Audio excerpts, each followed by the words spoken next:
Greetings, World Hoppers. Today we're counting down the 20 most mind-blowing new revelations straight from Brandon's latest spoiler stream. So much is covered here, from where Rock has been hanging out during Wind and Truth, to pregnant dragons, hemalurgy combined with Aviar, and more. So before we start, please be aware this contains spoilers for everything within the Cosmere, so if you don't want to hear about anything you shouldn't, now is the time to bow out. Alright, let's get rolling. Number 20. I notice a lot of similarities between the Chard and the Inquisitors. Yes. Loss of personality, corruption of investiture, bloodlust, violent tendencies, etc. Yep. The Scadrian scientists were responsible for teaching the Cinder King how to create them, and they mention how you have to add a quote-unquote special form of investiture to the Sun Hearts in order to result in a Chard warrior. Yes. My question is... This sounds like it's going to be a very smart one. Is that quote-unquote special investiture hemalurgy or connected to ruin? Yes. Oh. Good job. Number 19. Rock did leave Roshar. He's off Roshar by the beginning of Wind and Truth. Yeah. You know that because we've already foreshadowed them being met. Milan meets them at the end of the Mistborn era 2. Oh, that's right. Right, Yeah. yeah. So you know that the Horn Eaters have left. Milan was there. We've seen them. Oh, yeah, they hadn't seen I that. had no Yeah. idea this is a thing. Number 18. Though one of the things you should expect is the amount of Stormlight needed as the bond attunes becomes less and less to perform certain acts, and that allows you to accomplish things by itself that are pretty cool. Like a little teaser, I think Kaladin could reach the moons. Just, you know, they're pretty close orbit, but he could reach the moons by now just with Stormlight he could carry pretty easily. Really? Yeah. That'd be Dang. awesome. Number 17. Is Renarin's living blade an alloy of 3 god metals because Gliss is an enlightened Spren? We're gonna raffle that. We'll get into what's going on with that. But that is a pretty valid theory. Yes. Number 16. Are the shades on Threnody made of negative investiture? So the shades are not, but the evil is. Right. So shades are a different thing, and they are not what would be considered negative investiture. Yeah. Number 15. The difference between negative investiture and anti-investiture. Yeah. What we're calling negative investiture is almost all exclusively a warping of the death of ambition. Anti-investiture is a very, very similar thing, but it is man-made. Okay. Right?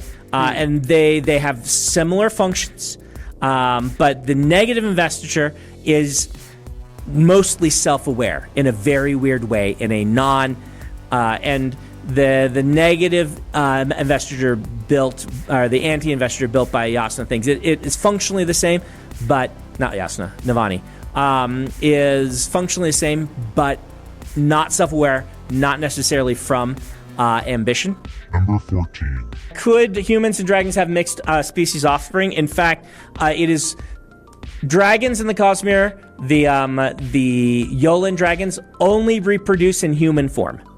Oh. So they can reproduce other dragons in human form. Like, they don't consider themselves, like, when they're in human forms, they're not masquerading as humans. They are like amphibians, except they can transfer back and forth. Gotcha. That is one of their forms.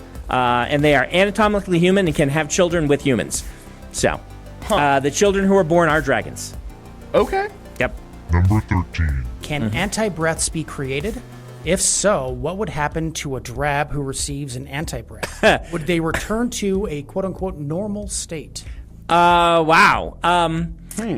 Anti-breaths could be created. Anti-breaths touching real investiture would have explosive ramifications. I don't think you would get what you want out of that. Hey, as we continue going down this list, if any of these reveals sort of blow your mind, or you want to talk about which one of them is your favorite, make sure to drop a comment. All right, let's keep going. Number 12. With Scadrian expanding into the Cosmere, will we see interactions between Hemalurgy and Aviar? Yes. Yeah, you could see interactions between Hemalurgy and the Aviar. It would be terrible. It would be terrible, but you could definitely see interactions. Is it specifically bound to tied to human souls? No. I can see the fan art already. Number 11. Can a pregnant dragon change forms? Does this involve some spiritual realm shenanigans for the fetus? Yeah, so that is one of the first questions I thought of. They try not to, but they can. And the child will change form as well. That's weird. That's weird. But It's fun.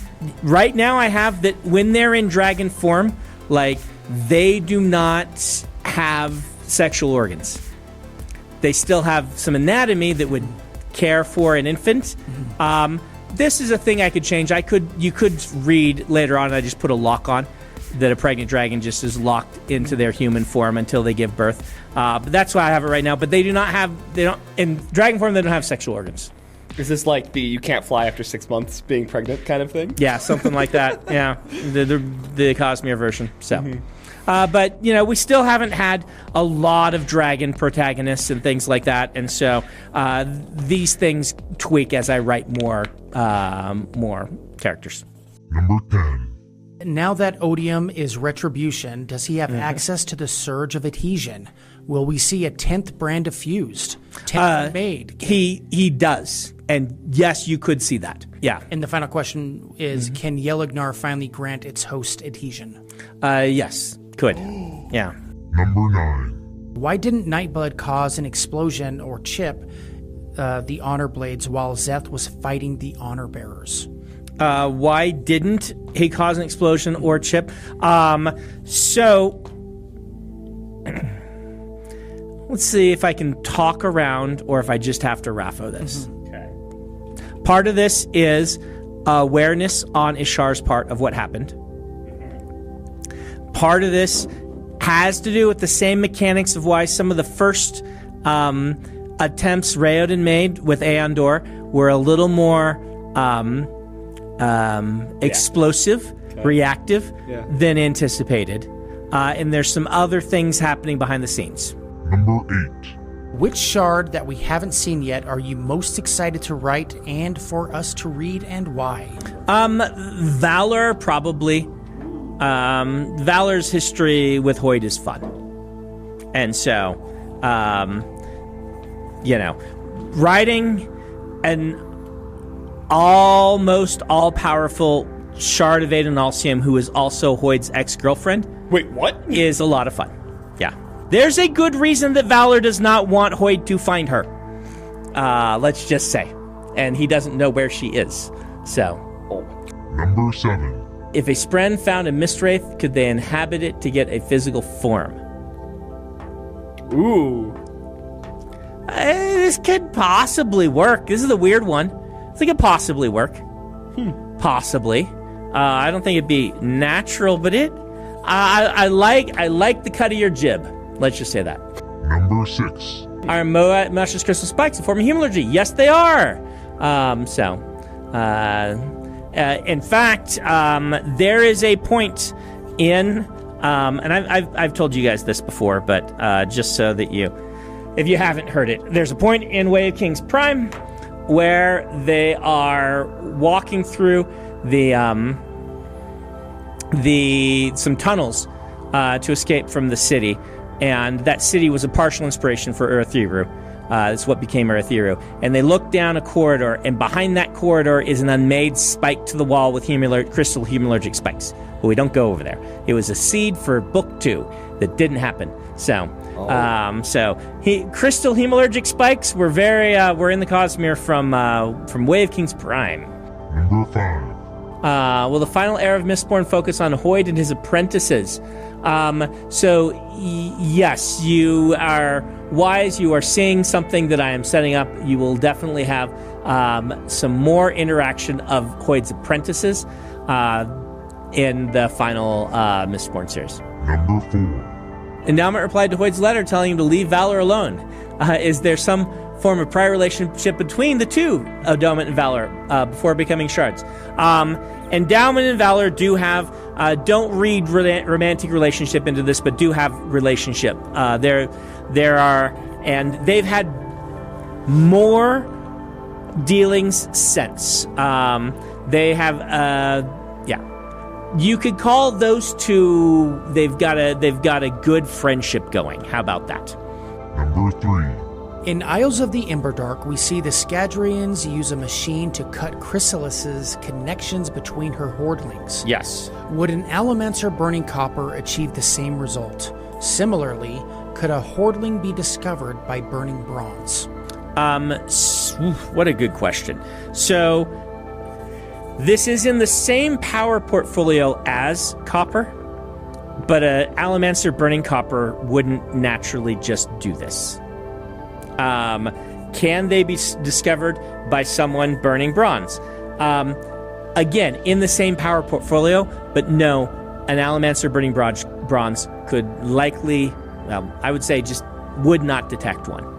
And so what we're getting into the Space Age is we're getting into the ability to reach beyond human limits for achieving things with technological intervention, shall we say, technological development, which is something I wanted to see the Cosmere do, because it's something that, has happened in our world. We use technology to augment our strength far beyond what we could do. Well, this is what you're saying happening here. Number 2. You said shards need permission to settle the same worlds. In Arrow 2, Autonomy invests Scadrial. Did she get permission? Autonomy has permission from before the ascension of the Lord Ruler. There's a lore drop for you, and is coasting on that. No, she did not get permission from Harmony. Okay. So, What? Okay. yeah. Number 1. Who do you think the protagonists of the second half of the Stormlight Archive are?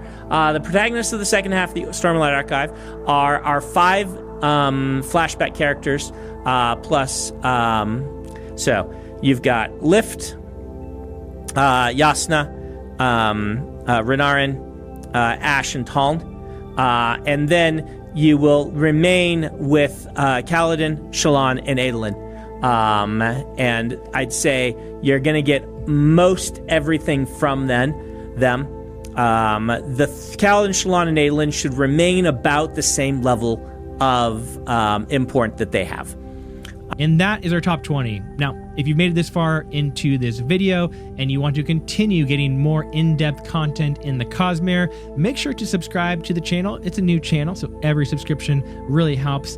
Appreciate it a lot, and I'll see you in the next video.